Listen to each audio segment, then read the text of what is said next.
Hello, everybody. It's good to be back together with you today. We're going to dive into a fascinating topic that affects all of us. We're going to talk about our gut health and its complex relationship with parasites and something called intestinal permeability, although you might know of it as leaky gut. So we're going to dive into that topic. You know, if you've followed me a little bit, that I do talk about parasites. And there are times where I'll talk about parasites and maybe somewhat of an awareness, or some people would say scare, I don't know. But parasites, I find in my practice, are the root that causes so much dysfunction in the body. And so we're going to talk about what they do to the gut. So before we begin, I just want to encourage you to drop a hello in the chat. Let me know where you're listening from. I always love to know how far outreach we get. And then we're going to go ahead and dive in. If you have any questions, absolutely put those into the chat as well, because I love to try to interact and answer your questions during this time together. All right, so what amazes me most about the gut is that it's essentially a very sophisticated tunnel from our mouth to our, well, you know, right? The tunnel is constantly interacting with our environment, making it both our greatest source of nutrition as well as potentially our greatest source of vulnerability. All right, so what does that mean? Well, I want to talk a little bit about the gut barrier. So let's dive into that topic a little bit. Now, you hear out there, I am sure, about like the gut-brain connection. The gut is the second brain, how important the gut is, gut health kind of rules when it comes to the health of the rest of your body. So I want to talk a little bit about intestinal permeability or leaky gut and what that is. So first of all, imagine your intestinal lining kind of as a fine mesh net with little teeny tiny holes in it that should only allow for fully digested nutrients to pass through. All right, so do you have that vision in your mind? Super teeny tiny holes, only super digested nutrients should get through there. The net is actually a single layer of cells that are held together by these tight junctions. Think of them as the Velcro that keeps the gut barrier sealed, okay? So when these tight junctions become damaged or loose, that's what we call leaky gut or intestinal permeability.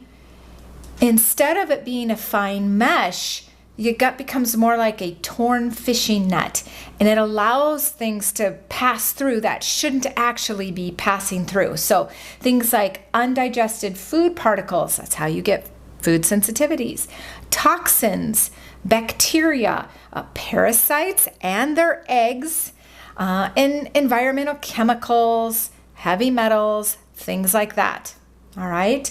So those things can pass through easily then and get into the bloodstream. What damages the tight junctions? Well, things like chronic stress. Cortisol actually damages, high cortisol actually damages gut lining. Processed foods, industrial seed oils like your vegetable oils, your corn oils, all right? So those types. Environmental toxins and medications like NSAIDs and antibiotics, they all can damage those tight junctions. Glyphosate exposure. So all that non-organic food that you're eating has probably glyphosate on it. Heavy metals, parasite infections, chronic infections, alcohol. We're coming into the holidays where more alcohol tends to be consumed. So that can really play or wreak havoc on the gut, on your gut lining. And then EMF exposure. all the exposure that we get from our computers, our phones, our microwaves, all of that can actually damage those tight junctions in our gut. So what happens when you have leaky gut? Basically, the initial damage that happens is that you get tight, the tight junctions loosen, larger particles escape into the bloodstream, and that activates your immune system. So your immune system gets activated. Okay, I already said that, but let me explain that a little bit more. Basically, your immune system has a response, and the body can start attacking these foreign particles that it's going after.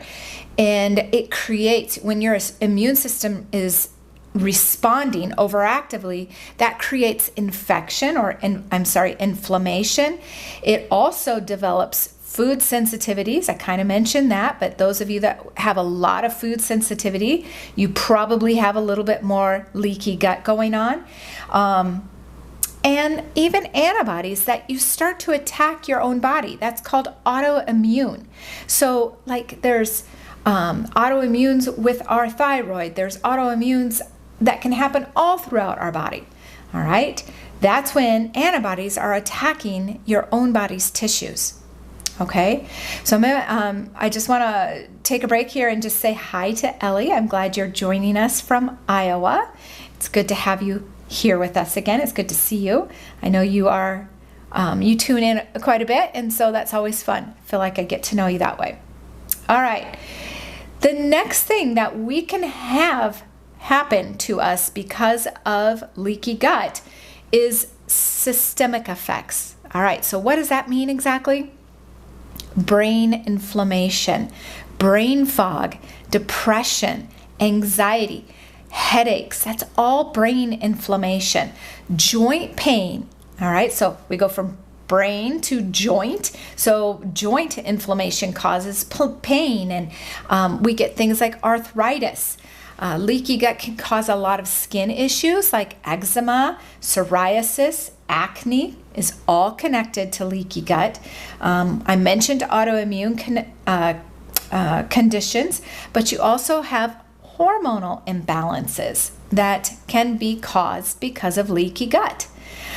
Chronic fatigue, nutrient deficiencies, right? So these are all real things that are effects when your gut barrier that's supposed to be nice and tight gets damaged and loosened, and particles start getting into your bloodstream. All right, so if you're listening, I'd love for you to type in the chat either one, if you've ever experienced any of these symptoms, or two, if you've ever been diagnosed with leaky gut before. All right, so give me a 1 or a 2. Let me know. All right, so how does parasites fit into this? All right, so I know that this topic for some of you can make you uncomfortable. But I do think that it's crucial that you know that it could be a factor in your health condition. And that's why I talk about it a lot, because it was a very personal thing for me. I went through such a long health journey before I actually found out that one of the main roots was parasites. And then my whole world changed. Like, I literally used to get cold sores all the time. I was thinking about that this morning. It's been 10 years since I've had a cold sore, and I used to probably get them monthly. And then I did a parasite cleanse, and I don't get them anymore. Right? So even that can be connected to parasites.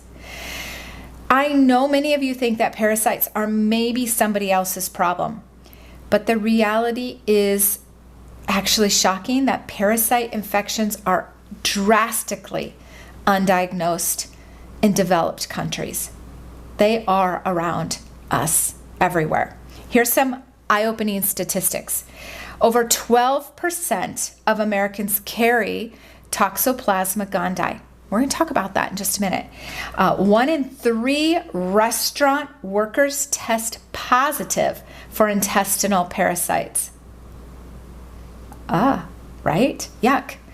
85% of Americans have microscopic parasites in their muscle tissue. And most doctors receive less than 1 hour of parasitology training in med school. Okay, 1 hour. Most doctors receive less than 10 hours of nutrition training in med school. Okay, they learn amazing other things, but some of these things we're talking about, they have little to no knowledge of. All right, so let's talk about, I brought up Toxoplasma gondii. Let's talk about that specifically because it is prevalent. I know I just said 12% of Americans, but I do think that's a lot of us out there that are walking around with this, and it couldn't be a very clear underlying issue for many problems. So let's talk about it. This type of parasite is a microscopic parasite, and it enters the body through things like undercooked meat, unwashed vegetables, cat litter boxes, and gardening in contaminated soil. All right, so especially soil that gets used a lot if you have a lot of cats around, like sometimes farms and gardens and whatnot can be very contaminated. Once inside, T. gondii actually creates cysts, and it creates cysts in the brain, in the heart tissue, in the muscle tissue, and in the organs. So many of your cysts that are in your female organs or in your breasts, ladies, can actually be Toxoplasma gondii. All right, so it creates a cyst. Now, what does Toxoplasma gondii do? Well, research shows us that it actually alters dopamine production, so it can definitely affect your motivation. It can affect your joy.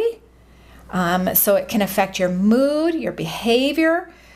It can impact your risk-taking behavior.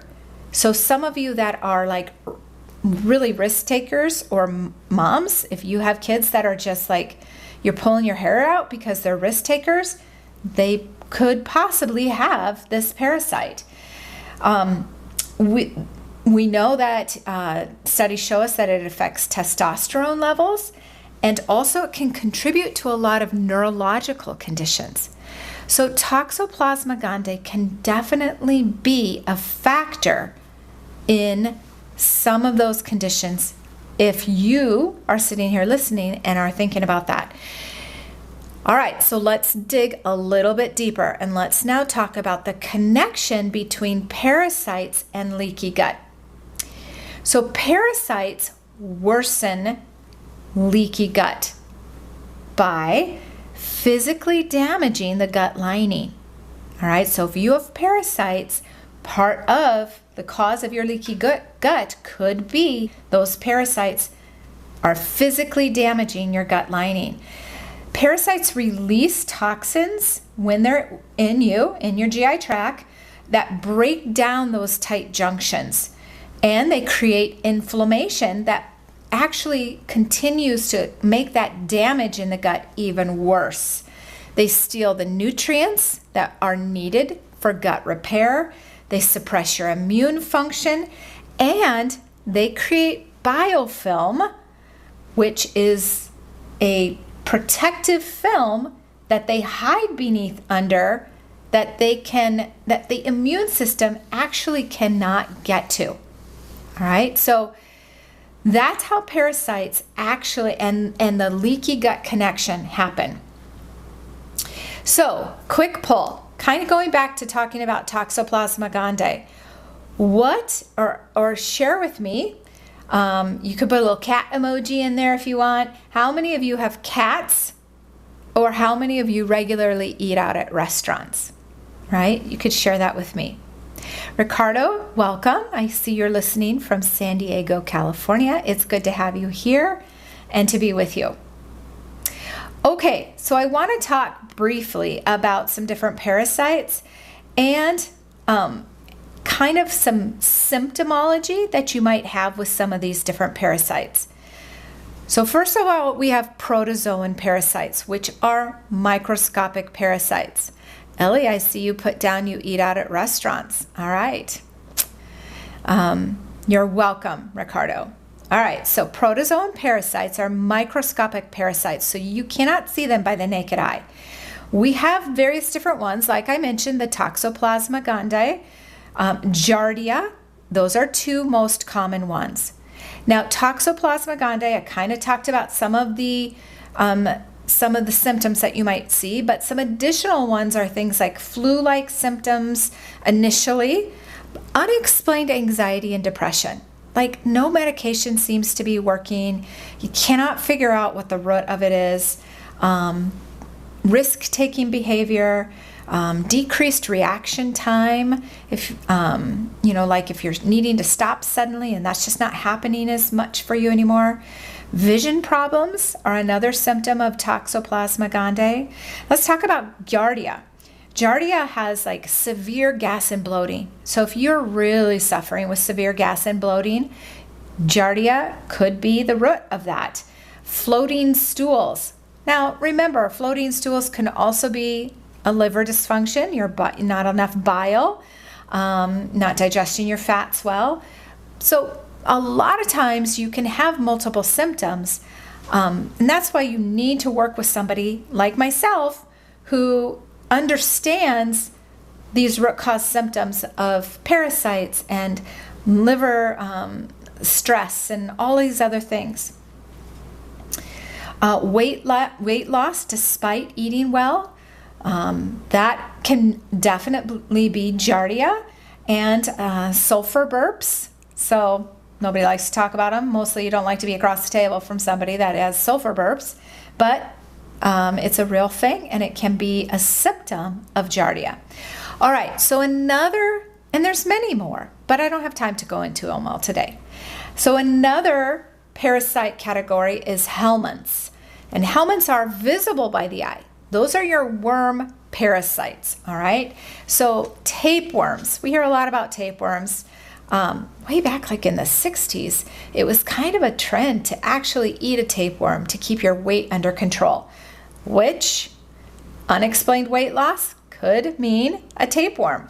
Constant hunger, you just cannot get full, could be a tapeworm. Nutrient deficiencies, brain fog, joint pain, white specks in your stool. They look like sesame seeds, but they aren't sesame seeds. They can be tapeworms. Roundworms are another category, visible by the eye.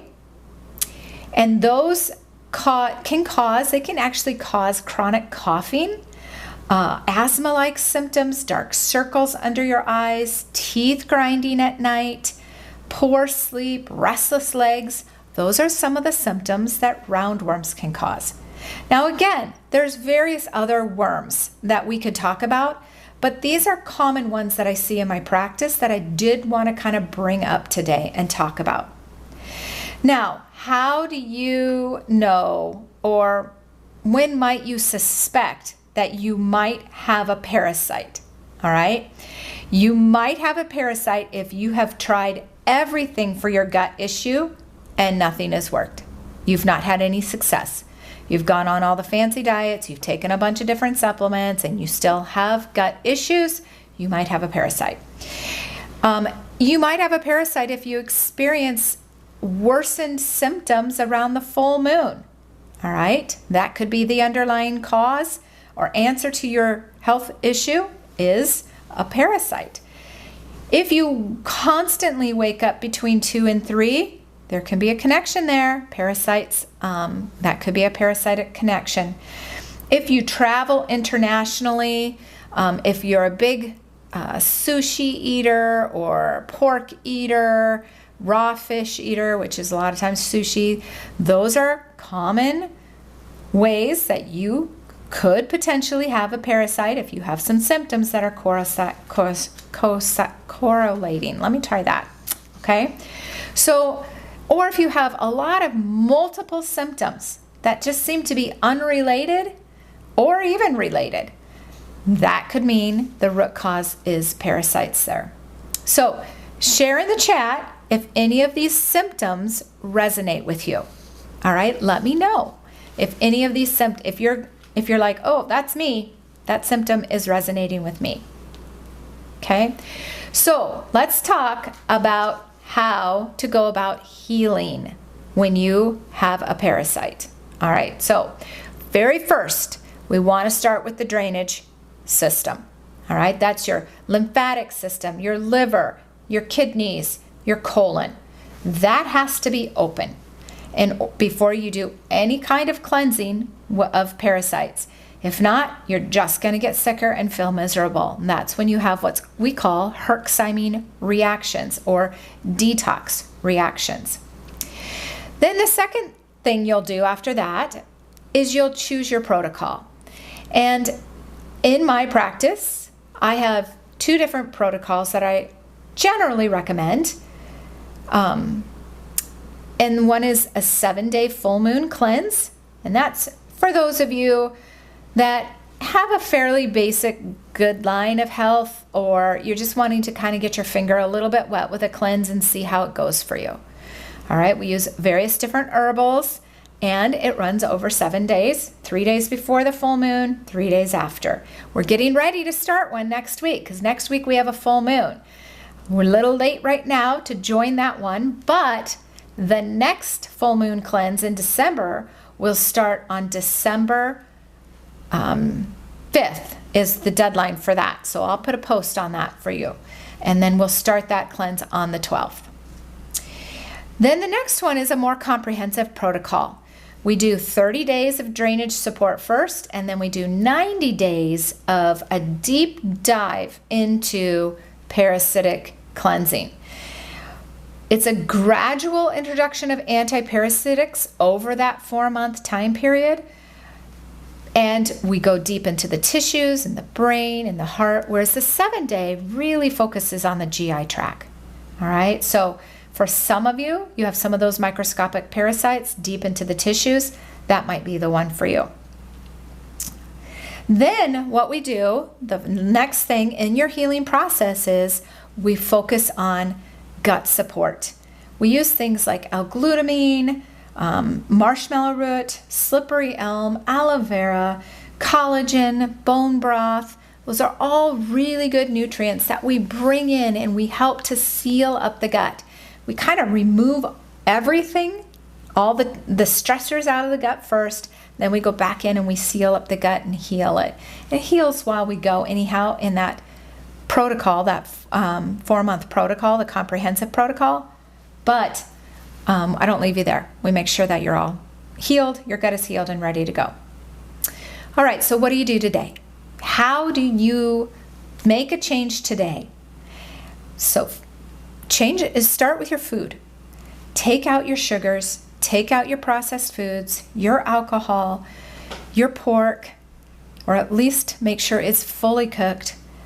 Your fish, make sure you don't eat raw fish, fully cooked fish. And just simple carbohydrates, right? Like your donuts and your cookies and your pastries, right? Get rid of those. That's one of the ways that you can help your gut, your leaky gut to heal and help you get rid of parasites. Then you can add in foods like bitter greens and fresh herbs and ginger and garlic and pumpkin seeds are great as well. Pumpkin seeds are fantastic to help kill the parasites. All right? That's where you'll start. But even before that, I'm here for you. I want to encourage you to reach out. I'll put a link in that you can set an appointment. We can have a quick discovery call to discuss maybe what your underlying health issues are, what's keeping you feeling chronically ill, and get you on a path to feeling better. All right? So I'm excited that you joined. I always love being here with you. Remember, there's 4 things to kind of take away as we end our time together. The first is parasites and leaky gut create a vicious cycle. All right? The second, standard testing isn't always reliable or even available. So sometimes you need to work with somebody who is trained to know what they're doing. I do testing, yes, but I also work in this area and in depth and know the ins and outs and the symptoms and kind of how it all fits together. Then you want to start with drainage before you do any kind of cleansing. It's important to poop. You have to make sure you're pooping. That's the bottom of the drainage funnel. And from there, the liver needs to be cleansing, the lymphatic needs to be draining well, and your cells need to be draining well. And then healing requires a comprehensive approach sometimes for some of you. So seek a qualified practitioner. I would love to be that person for you. Let me know if I can help. It's been great being here with you today. Next week, we're going to talk a little bit more into parasites, mold, and leaky gut. So we're going to bring in the topic of mold into that a little bit and talk about how they all work together to keeping you chronically ill. Have a great week and stay healthy, everybody. Bye.